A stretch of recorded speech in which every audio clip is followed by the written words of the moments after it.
Have you noticed something about our minds? Even when we are doing something simple like reading, cooking, chopping vegetables, or scrolling on our phones, our mind doesn't stay in one place for too long. It wanders. Suddenly, we are thinking about something that happened last week, or something we said earlier in the day, or something that might happen tomorrow. Our mind keeps wandering between the past and the future.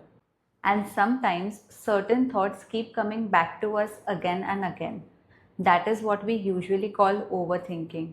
Overthinking is not just thinking a lot, it's when our mind keeps replaying the same thought repeatedly, almost like a song that gets stuck in our head.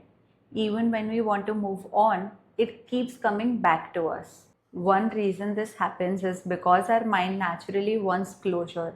So, when something feels unclear or unfinished, our mind keeps returning to it. A simple example can be when a piece of food gets stuck between our teeth. Our tongue keeps going back to it again and again, not because we want to focus on it, but because we won't feel relaxed until it's gone. Our mind does something similar with thoughts.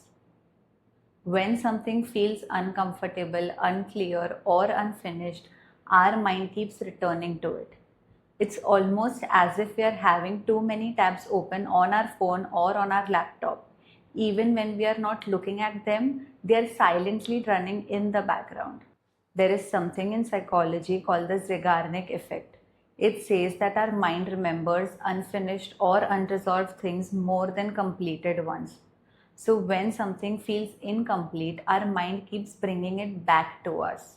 We might notice ourselves doing things like replaying a conversation and wondering whether we said something wrong, worrying about what others think about us, thinking I should have done that differently, planning every possible outcome before making a decision, overanalyzing someone's facial expression or tone, laying in bed and replaying the entire day.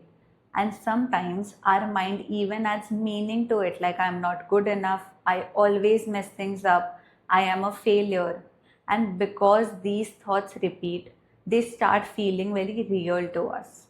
One thing that helps is reminding ourselves that thoughts are not facts. Our mind is constantly interpreting situations. For example, if something doesn't go the way we expected, our mind might say, I'm not good enough. But that is just a thought that our mind created. It might not necessarily be the truth.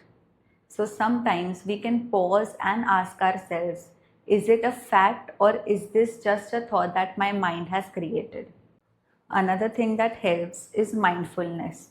And mindfulness doesn't have to be something big or complicated. We can start with just 1 minute.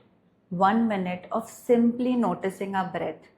Slowly over time, it starts training our mind that even when we are idle, we don't have to fill that space with overthinking.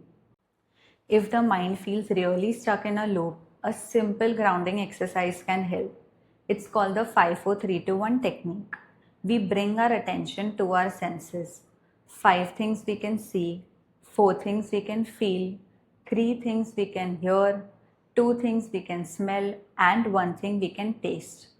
Overthinking usually pulls us into the past or the future, but our senses only exist in the present moment. So when we focus on them, our mind naturally comes back into the present moment. If we notice that overthinking is affecting our sleep, our focus, our peace of mind most of the days, it might be helpful to talk to a mental health professional.